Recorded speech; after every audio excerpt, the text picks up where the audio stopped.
guys, welcome back to my channel. Today we're going to be talking all things chickens. If you didn't know, we have chickens. We've had them for a little over a year. And we built this massive chicken coop. It is my dream chicken coop. We love it so much. I want to talk to you a little bit more about that process, kind of what it's like, and more about the deep litter method and my favorite products. Let's go.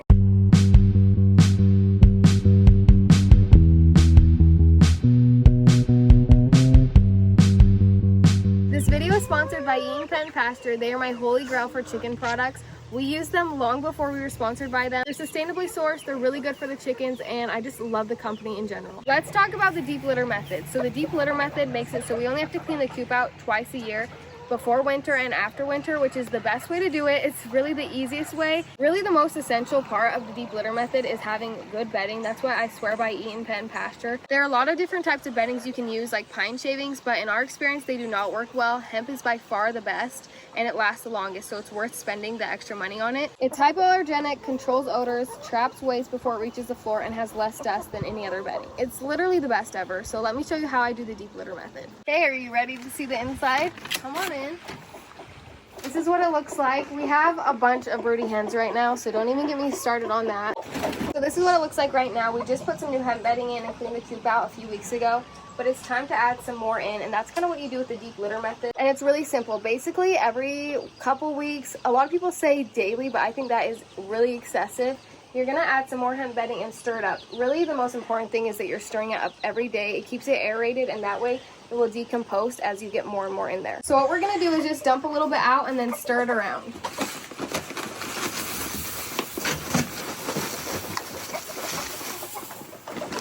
We'll call that good. Let me get my rake. It's really that simple. You're literally just stirring it around. And you want to do this every single day, and that's what's going to keep it smelling nice and clean and absorbing all that moisture from the poop. Done. This is Oscar. She's our escapee. She always flies over the fence.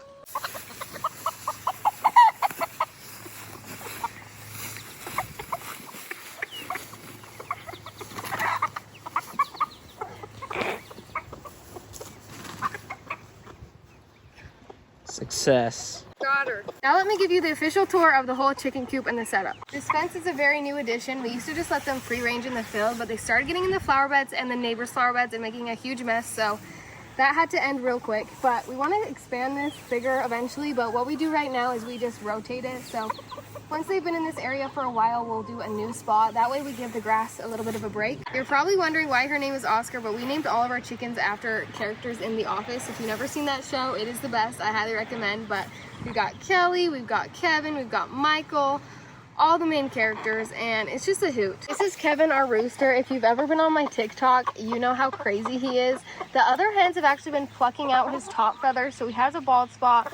We've tried all the creams and lotions, and we're not sure what to do about that, so that's on our list of to-do, but he started to get really aggressive, and we're not sure what to do with him. He's also attacked Hunter a few times, made him bleed, so we're a little bit scared of him right now. One of our hens, Kelly, she's actually broody again right now, so I'll show you her in the nesting box, but she just hatched 5 little chicks. They are Kevin's babies, and they're so cute. When they were first born, we didn't think that they were gonna have Kevin's Polish mohawk hairdo thing, but they're starting to get it now that they're bigger, and they are wild as can be. I've held them like once because they're so hard to catch, but they are really cute, and we're excited to see what color of eggs they lay. That's Michael. We thought she was gonna die when she was a little baby chick because she hurt her leg somehow, and now wherever she goes, she limps. We don't know what's the deal with her, but I think it just healed wrong or something, but her eggs are my favorite. They're like a dark brown color with even darker speckled spots, and they're so pretty. So this is what our chicken coop looks like. It's absolutely massive. We actually used plans from another YouTube creator.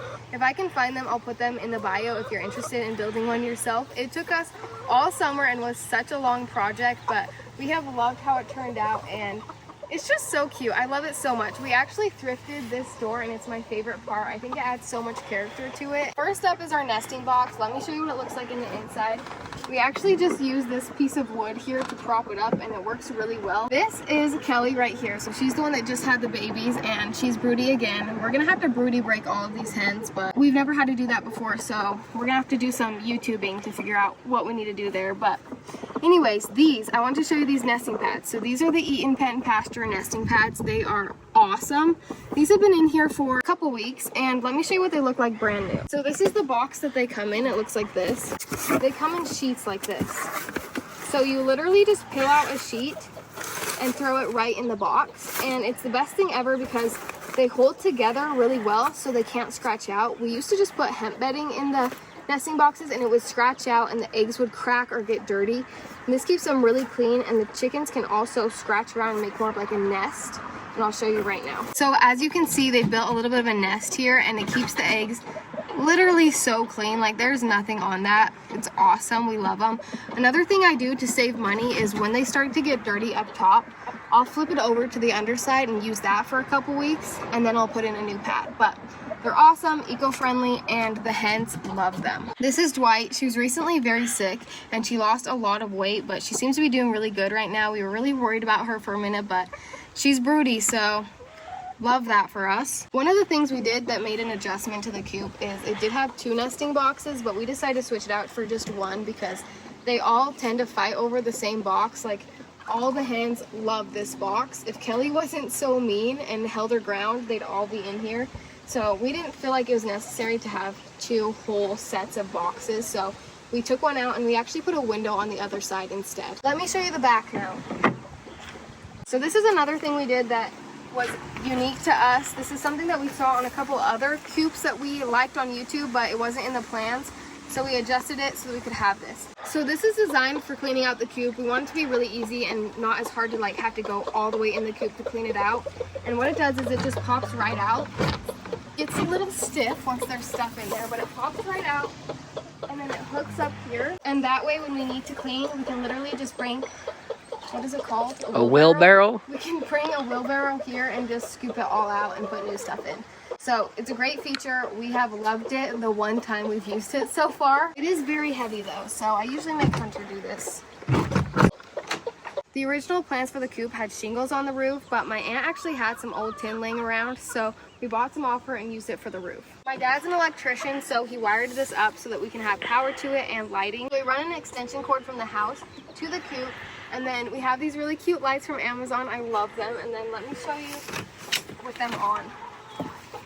So we have some switches in the inside, and it turns on the outside lights, and then we also have a switch to turn on this big overhead light. So if we ever have to come out here in the night, or if we want to clean and see better, we'll turn that on. We have the roost here. If you're new to chickens, the chickens roost at night. It's one of their favorite ways to get comfy and sleep for the night. The little ones have actually started to roost up here in the rafter, and their poop drops out the side. So they like to have a little airy wind on the butt when they sleep, which I think is really funny. One thing you'll notice about our coop is we use a lot of utility wire. We decided to go with this instead of chicken wire because we don't want any predators to be able to get in, and with the chicken wire, the holes are a little bit too big. One thing I kind of wish we didn't put in the coop was this ledge right here.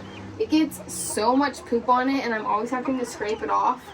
But besides that, I have really liked the setup of our coop. This window we also found at a used home goods store, and we like to keep it open in the summer just so they get a lot of ventilation up here because it can get hot. We're going in. Come on over here.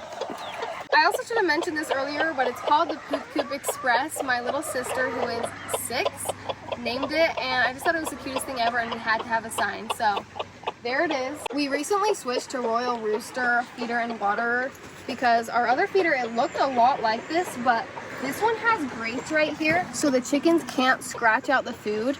Before, we had literally tons of food on the ground, and we were wasting so much money filling this up literally every day. This works a lot better, and the water is very similar in the style, but it keeps the water clean because it's off the ground, and they just come and drink out of here. In the winter, we do use this water right here, but it is very messy.